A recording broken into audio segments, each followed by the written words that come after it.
My family said they didn't need my help, so I stopped helping them. We're sick of you making everything about yourself, Mom announced, sliding a written agreement across the iPad I'd bought her. This binds you to sibling duties only. No more pretending to be their mother. Sign it. My siblings, 14 and 16, stood behind her, death staring me. You're not that important, Jasmine. Nobody asked you to do all this. The irony was almost funny. My childhood ended at 9 because I became the mother my siblings actually needed, all while our real mom was busy going through boyfriends. Just last week, she'd asked me when my sister Tara would finally become a woman. Tara got her period 3 years ago. I locked eyes with each of them, all of them brimming with entitlement, and signed it with a smile. Well, why didn't you just say so? If you want me to be a sister, then a sister is what you'll get. They grinned at each other like they'd won the lottery. The next morning, I woke up to Mom's victory lap. Everything's already so much better, she told her new boyfriend on speaker. Should have put my foot down years ago. My siblings floated through the house high on their win, eating food I'd prepped Sunday, wearing clothes I'd washed. This is how a real family works, Mom announced to the house, not the Jasmine dictatorship. That's when I decided to give them exactly what they wanted. Monday morning, I treated myself to my very first Starbucks breakfast, even tried out the ice roller trend. Meanwhile, Mom found out the hard way that teenagers don't wake themselves up. My brother Cian missed his first period exam. Tara showed up to lunch in yesterday's clothes, hair a mess, no breakfast money. Mom got written up at work for showing up 2 hours late. She had no idea the morning routine even existed. By Thursday, the house told its own story. I came home to find my brother wearing his PE uniform to regular classes, because every other shirt he owned reeked of BO. Mom was on the phone begging the utility company for an extension she hadn't known bills had due dates. Hey Jazz, my brother said casually, like we were cool. Quick favor, can you grab me some deodorant when you're out? Sorry, that sounds like overstepping my sibling boundaries. Come on sis, don't be petty. I pulled up the agreement on my phone. This specifically says sibling duties only. Shopping for you sounds like mothering. He left muttering something about me being dramatic. The smell followed him for another week. Saturday was Tara's orchestra recital. I watched from the audience as she walked on stage in a wrinkled, stained dress, the fancy one I used to dry clean. Parents whispered. Kids pointed. When her teacher asked Mom afterward about the dress code situation, I chimed in, loud enough for everyone nearby to hear. Oh, we had a family restructuring, I said cheerfully. I was overstepping by handling her concert clothes. So now Mom's in charge for the first time ever. Isn't that right, Mom? Mom's face went white as other parents turned to stare. We're reorganizing things.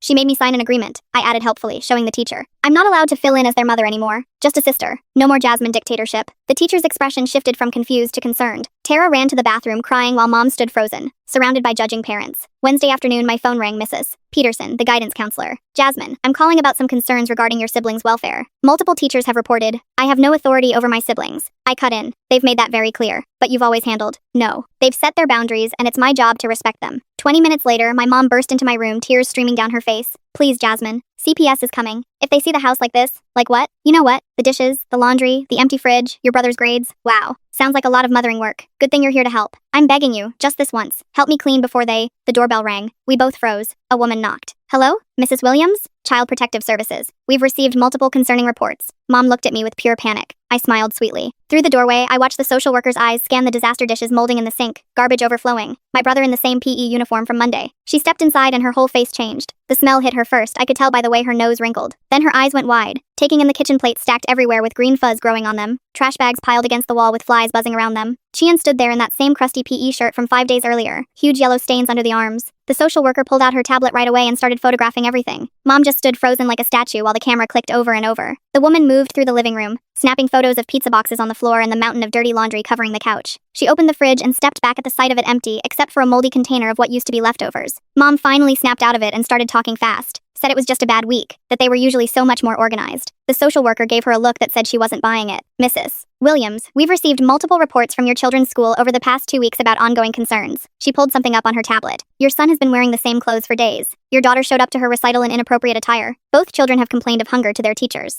Mom's mouth opened and closed like a fish. I need to speak with each child separately, starting with Jasmine. She pointed to the dining room table actually clear, since I'd been doing homework there. Mom started to follow, but the woman held up her hand. Privately, Mrs. Williams. We sat down and she gave me this soft look. Jasmine, I understand there have been some changes in your household recently. I pulled out my phone and showed her the agreement saved in my photos. My mom made me sign this 2 weeks ago. Her eyebrows went up as she read it. She forced you to sign this? I nodded. She said I was making everything about myself, that I needed to stick to sibling duties only. She typed notes on her tablet. What exactly were you doing before this agreement? I took a breath. Everything. She looked up. Can you be more specific? So I listed it all, woke them up every morning at 6:30, made breakfast, packed lunches, made sure they had clean clothes, helped with homework every night, cooked dinner, did all the laundry, paid the bills online because mom doesn't understand computers, scheduled their doctor appointments, went to parent-teacher conferences when mom was too busy. Her fingers flew across the tablet. How long have you been doing all this? I did the math in my head. Since I was 9. She stopped typing. 9 years old? I nodded. Mom had a new boyfriend who didn't like kids around, so she was gone a lot. She asked about specific things, and I told her everything how I taught Tara about her period because mom hadn't even noticed. How I'd forged mom's signature on permission slips because she never remembered. How I'd learned to cook from YouTube videos since we couldn't afford takeout every night and mom only knew how to make cereal. She asked to see Tara next, and my sister came in with tangled hair and a shirt with food stains down the front. The social worker asked how things had been lately, and Tara just burst into tears. "I'm so hungry all the time," she sobbed. "Mom doesn't buy groceries and I don't have lunch money, and the only thing I know how to make is cereal, but we ran out of milk." She told the woman about the recital. How everyone laughed at her dress. Jasmine always kept it clean and pressed, but now nobody did, and mom hadn't even known it needed dry cleaning. She admitted she didn't know how to work the washing machine or the stove, or even how to properly wash her hair, since I'd always handled everything. Chian came in next, looking annoyed, like this was wasting his time. The social worker asked about his clothes. "Yeah, I've been wearing this a while," he shrugged. "I don't know how to do laundry." She asked him to explain, and he got defensive. "Nobody ever taught me, okay?" Jasmine always just did it. He told her about failing his exam because nobody woke him up, how mom didn't even know what classes he was taking. She tried to help with my math homework yesterday, but she didn't know what algebra was. She asked about meals. He said they'd been living on cereal and whatever snacks were left. I used the last of my birthday money on McDonald's yesterday. Finally, it was mom's turn, and she went in with her head high like she was going to fix everything. We could hear parts of it from the living room, the social worker asking about schedules, mom not knowing what time school started, questions about the kids' teachers, mom unable to name a single one, medical information, mom not even knowing Tara's allergies or that Sia needed glasses.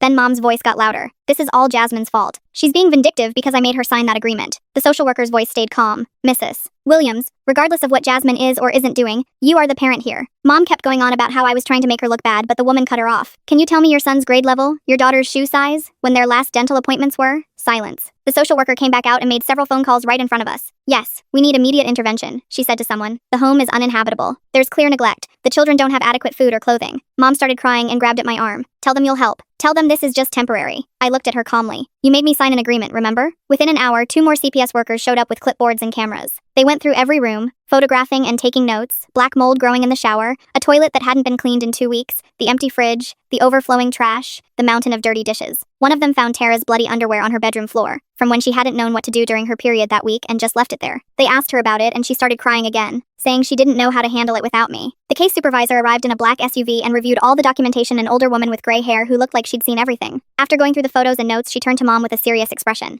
"Mrs. Williams, based on what we found here today, we're placing both minor children in emergency protective custody." Mom fell to her knees, sobbing. "Please no, I just need more time to figure things out." The supervisor shook her head. "Ma'am, your children are living in unsafe conditions without adequate care or supervision." Her words hung in the air maybe 2 seconds before mom collapsed onto her knees, grabbing at the supervisor's pants, sobbing these ugly wet sounds that made everyone uncomfortable. The supervisor stepped back and motioned to the other workers, who went upstairs immediately. I could hear them pulling suitcases from the hall closet, opening drawers in my siblings' rooms. Tara ran after them, screaming they couldn't touch her stuff, but one of the workers gently blocked her path and explained they were just packing some clothes. Cian stood frozen in the living room doorway, his brain seemingly unable to process what was happening, his face cycling from confused to angry to scared in about 10 seconds. The workers came back down with 2 small bags that looked pathetic for holding everything my siblings would have for who knows how long. Tara was full on crying now, snot running down her face, her whole body shaking. She kept looking at me like I was supposed to fix this, but I just sat there with my hands folded. Cian finally snapped out of his freeze and started arguing with the supervisor about how this was all a misunderstanding. She calmly explained the decision had been made and they needed to come with her now. Mom suddenly lunged at me and grabbed my arm so hard her nails dug into my skin. "Please, Jasmine, just tell them you'll help." Her face was inches from mine. I could smell coffee on her breath. "Tell them you'll take care of everything like you always do." I gently pulled her fingers off my arm one by one. "You made me sign an agreement that I wouldn't parent them anymore." She started shaking me and screaming that I was being cruel, but the supervisor pulled her away. The social worker turned to me while the others dealt with mom. "Jasmine, since you're over 18, you're not required to come with us.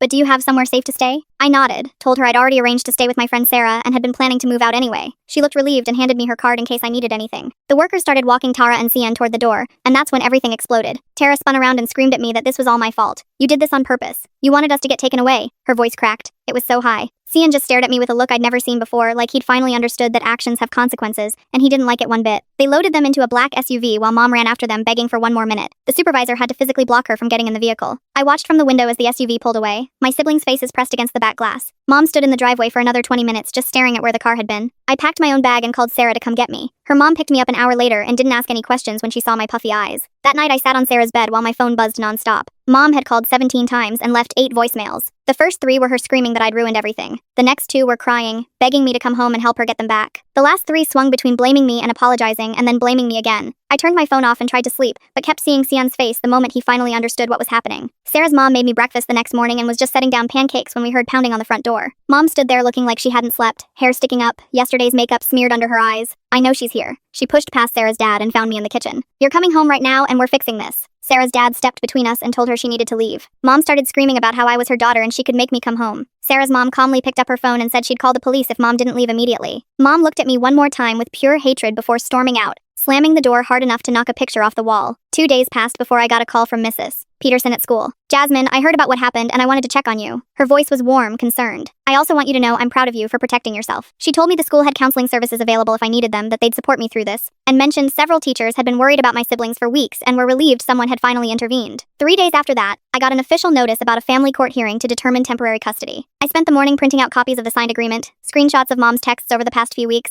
and photos I'd been taking of the house getting progressively worse. I organized it all into a folder and put on my nicest clothes. The courthouse downtown was an old building that smelled like floor wax and old paper. I got there early, sat outside the courtroom watching other families come and go. Mom showed up 15 minutes late, wearing the same wrinkled shirt from 3 days prior, hair greasy and pulled back in a messy ponytail, bags under her eyes, checking her phone like she was waiting for someone. I realized her boyfriend must have bailed once things got serious, because she was completely alone. The bailiff called us in. The judge was an older woman with gray hair and glasses on a chain around her neck. She reviewed the CPS report first, reading parts aloud about the condition of the house and the kids' statements, then asked Mom about her parenting capabilities. Mom started strong, said she'd been overwhelmed but was ready to do better. The judge asked specific questions about Tara's medical needs, and Mom went blank, couldn't even remember what medication Tara took for her allergies. The judge asked about Cian's learning accommodation plan, which the school had sent home multiple times. Mom didn't even know he had one. The judge looked at Mom for a long moment, then turned to the bailiff and asked him to bring Tara and Cian into her chambers. They both stood, confused, and followed her through the heavy wooden door behind the bench. Mom kept wringing her hands, looking at me like I could somehow fix this. 20 minutes passed with nothing but the courtroom clock ticking. When the door finally opened, Tara came out first, red-eyed, refusing to even look my way.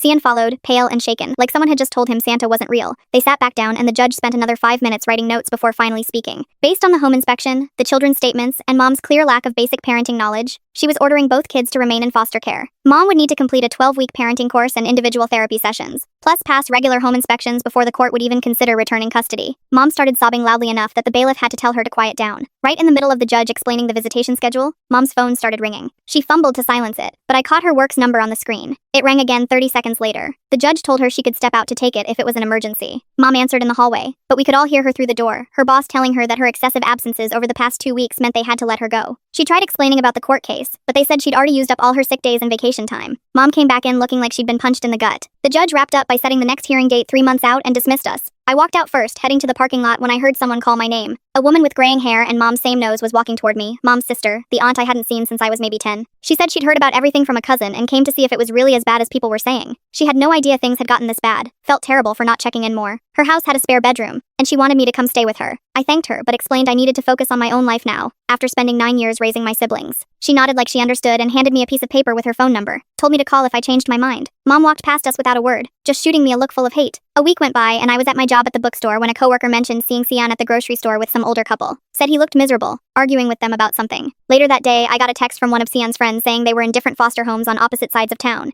Cian was apparently struggling with all the rules, set bedtimes, chore schedules. The friend said he kept complaining about having to ask permission for everything, when I used to just handle stuff without making it a big deal. 2 days after that, I got an email from Tara's orchestra teacher. She wanted to let me know Tara had to drop the program because her foster family lived 45 minutes from the school. The teacher wrote she was really sad to lose such a talented student, wondered if there was any way to work something out. I wrote back explaining I wasn't Tara's guardian anymore and she'd need to contact CPS about it. The teacher responded that she understood, but it was such a shame, since Tara had real potential. That weekend I was doing homework when Mom called, crying. She'd just finished her first parenting class and couldn't believe how much she didn't know. They'd spent 2 hours just on child development basics, and she realized she didn't even know what was normal for a 14 and 16-year-old. She said the instructor asked everyone to share their morning routine with their kids, and she was the only one who didn't have one. She begged me to help her understand some of what they were teaching. I told her that defeated the whole purpose of the classes. She hung up on me. I started focusing on my own life for the first time since I was 9. I picked up more hours at the bookstore, started putting money aside for college, found out I could still apply for spring admission at the state school, and worked on my application essays. A coworker mentioned a support group for people who'd been parentified as kids, and I decided to check it out. The meeting was in a church basement on Tuesday nights. 8 other people, all different ages. The facilitator had us go around and share a bit about our situations. One woman talked about raising her 4 younger brothers while her mom worked 3 jobs.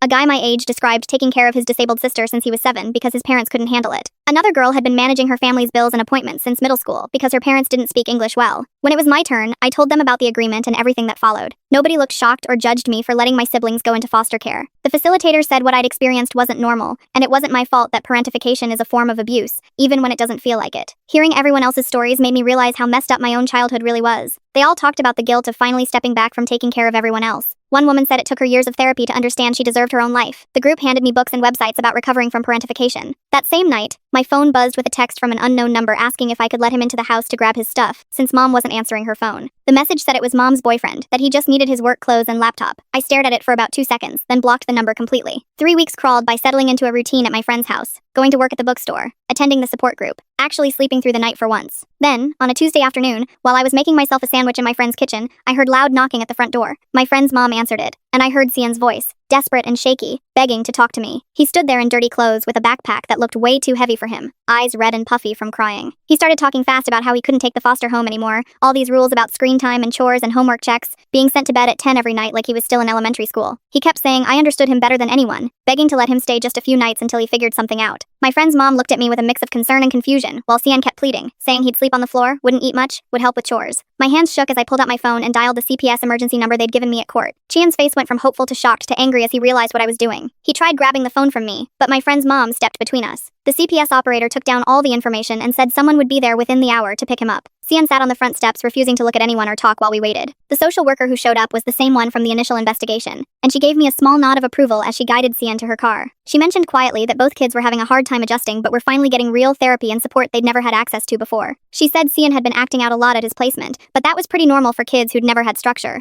After they left, I threw up in the bathroom and cried for 20 minutes. A week later, I got a call from Mom sobbing about her home inspection. The CPS worker had come to check if she'd made the required improvements to get the kids back. Mom said the worker took one look at the kitchen, dishes still piled up, food going bad on the counter, and started writing notes immediately. The bathroom had mold in the shower she didn't know how to clean properly. She'd tried doing laundry but left wet clothes in the washer for 3 days and they smelled awful. The worker asked to see the kids' rooms, and Mom hadn't even made their beds or picked clothes up off the floor. The judge extended the foster care placement another 3 months minimum. Mom kept crying about how unfair it was, how she was trying her best, how nobody had ever taught her these things. I was at the grocery store the next Saturday buying ramen and frozen pizza when I turned a corner and almost ran my cart into 2 of Mom's friends from her book club. They looked at me like I was garbage, whispering to each other loud enough for me to hear about how I'd destroyed my own family, put those poor kids in foster care just to be spiteful. One said Mom had told everyone at church how I'd refused to help when CPS came and deliberately made things worse. They walked off shaking their heads, muttering about ungrateful children. That same week, my friend's mom sat me down at their kitchen table with a laptop and a folder full of papers. She showed me how to open a checking account online, explained minimum balances and overdraft fees, how to use the mobile app to deposit checks. She helped me fill out the FAFSA for college financial aid, something I didn't even know existed since Mom had never mentioned it. She taught me how to build credit with a secured card, showed me websites for finding apartments and understanding lease agreements. She made me practice writing checks and balancing a checkbook, even though she admitted most people don't use them anymore. She explained health insurance, car insurance, renter's insurance, all these adult basics Mom never thought to teach me. 2 days later, I got a letter forwarded through CPS from Tara. Her handwriting was messier than usual, the paper stained with tears. She wrote that I was selfish and cruel, that I'd ruined her life on purpose, that I could have fixed everything but chose to destroy the family instead. She wrote that she hated me and never wanted to see me again, that her foster parents were mean and strict and didn't understand her like I did. She blamed me for missing orchestra, falling behind at school, not having any of her stuff. The letter hurt worse than anything Mom had ever said to me. My therapist at the support group helped me understand that Tara was processing trauma and grief, and that anger was easier than admitting she'd been wrong, that kids often blame the safe person instead of the one who actually hurt them. 3 weeks after that, Mom called crying again, this time about an eviction notice. Without my bookstore income, helping with rent, and without me keeping track of when bills were due, she was 3 months behind and the landlord was done giving extensions. She couldn't understand how the bills had piled up so fast, or why the late fees were so high. She said she tried making a budget, but the numbers didn't make sense to her, that she'd been ordering takeout every night because she didn't know how to meal plan or grocery shop properly. Her sister, my aunt, who'd already offered to help me, agreed to let Mom move in temporarily. 2 months into the whole mess, I got a letter about mandatory family therapy. The judge had ordered all 4 of us to attend a session together with a court-appointed therapist. As part of the reunification process,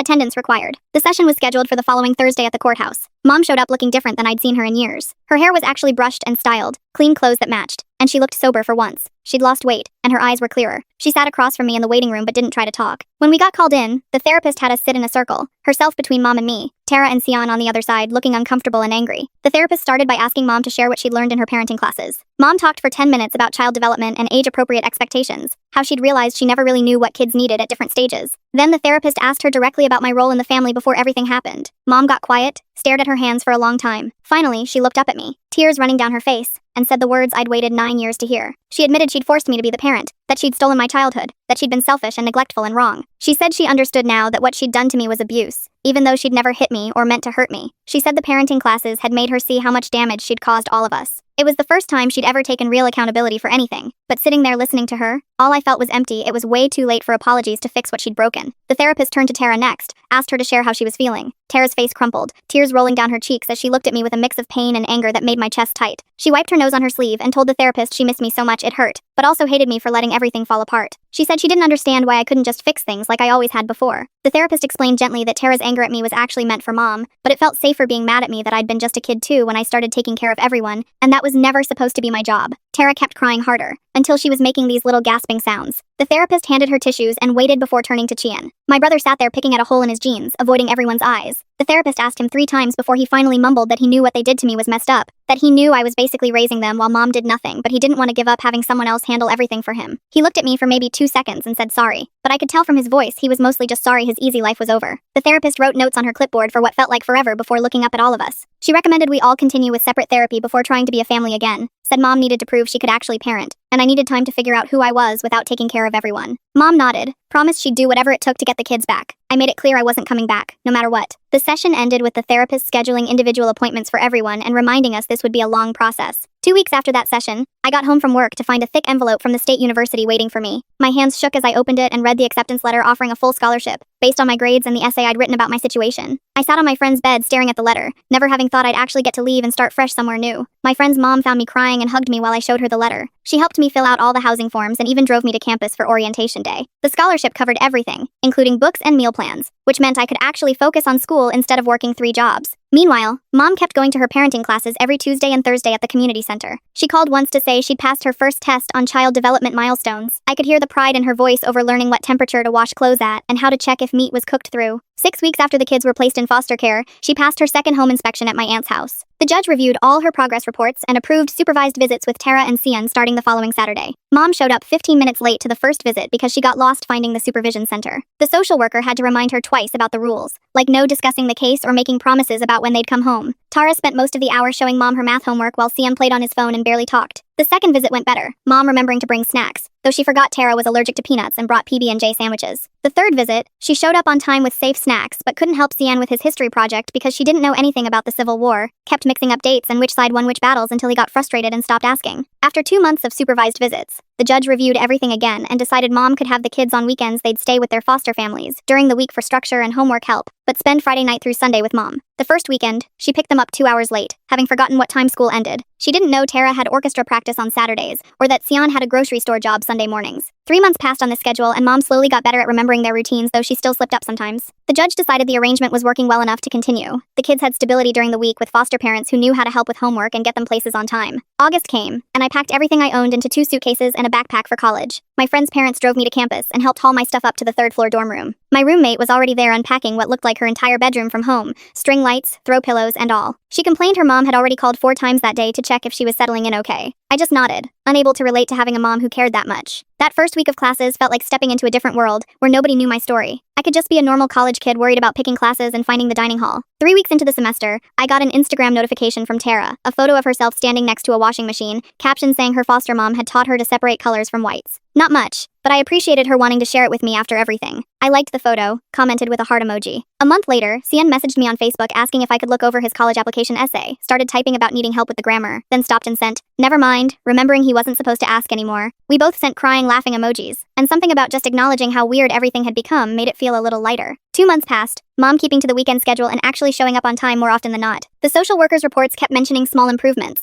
like Mom remembering to pack lunches and asking about homework, even if she couldn't help with it. At the next hearing, the judge decided Mom could have them for the full spring break week to see how she handled it. I watched from my dorm as Tara posted photos of them at the park, and Cian shared a video of Mom trying to make pancakes from scratch instead of a box. The pancakes looked terrible, but they were all laughing about it, something I'd never seen before. When the week ended without any major disasters, the judge signed off on full reunification starting after the school year. Mom had to keep going to therapy and parenting classes, but the kids would live with her full-time at my aunt's house. My aunt had essentially taken over making sure bills got paid and groceries got bought while Mom focused on learning how to actually parent. 3 weeks after they moved back, I got a text from Mom asking if I wanted to come for dinner Saturday. I stared at my phone for 20 minutes before typing, Yes. The drive to my aunt's house felt strange, since I'd never been there just as a visitor before. When I walked in, the smell hit me first: actual food cooking instead of takeout containers everywhere. The living room had toys scattered around, but not the disaster zone it used to be. Mom came out of the kitchen wearing an apron I'd never seen, flour in her hair. She'd made spaghetti from a jar with garlic bread from the freezer, but the table was set with real plates and everyone had napkins. Tara showed me her report card after dinner, pointing at each grade like a trophy: 2 C's, 3 B's, and 1 A in art class. She explained how she actually had to study now instead of me doing everything, but her foster mom had taught her to use flashcards. The grades weren't as good as when I'd handled her homework, but she'd earned every one herself. Cian pulled out his phone to show me photos from the grocery store where he worked stocking shelves 3 nights a week. He'd saved $400 already and found a used Honda he wanted once he had enough. His manager said he was one of the most reliable workers they had, which made him proud in a way I'd never seen before. After dinner, Mom asked if we could talk outside while the kids did dishes, apparently their new chore schedule. She sat on the porch steps and started crying before she even said anything. She told me her therapist had helped her understand what she'd done to me, how she'd stolen 9 years of my childhood. She said she was sorry for making me be the mom when I was just a kid myself, trying to survive. She admitted she didn't even remember half of my childhood, too busy with boyfriends and partying to pay attention. Her hands shook as she explained how the parenting classes had made her realize all the basic stuff she'd never known: checking homework folders, making doctor appointments. She said watching other parents in class made her see how much she'd failed all of us, especially me. I didn't know what to say, so I just sat there listening to her list everything she wished she could take back. When we went back inside, Tara was waiting by the door, looking nervous. She asked if she could hug me, and when I nodded, she wrapped her arms around me tighter than she ever had before. She whispered she was sorry for being so mean, for not understanding what I'd been doing all those years. Her foster mom had explained I was just a kid too, and shouldn't have had to raise them. She said she understood now why I'd had to let everything fall apart, thanked me for being brave enough to save myself even when it meant they had to suffer. She pulled back and showed me a bracelet she'd made in therapy, beads spelling out sister. She'd made one for herself too, so we could match like real sisters were supposed to. Cian came over and did the awkward guy thing, punching my shoulder lightly, said thanks for making them all grow up. He admitted he knew what they'd been doing to me was wrong, but he'd liked having someone else handle everything so he didn't have to. He said losing everything made him realize how much I'd been carrying, and how unfair they'd all been, expecting it. 6 months had passed since that first CPS visit, and nothing was perfect, but everything was different. Mom knew how to make 5 different dinners now, even if they were simple things like tacos and spaghetti. The kids did their own laundry and homework without anyone standing over them. I was taking classes I actually wanted and making friends who didn't know my whole story. Mom would never win any parenting awards, but she was actually trying for the first time in their lives. My siblings had learned to function like normal teenagers instead of expecting someone else to handle everything. And I'd learned that protecting myself wasn't selfish, it was the most necessary thing I'd ever done, for all of us.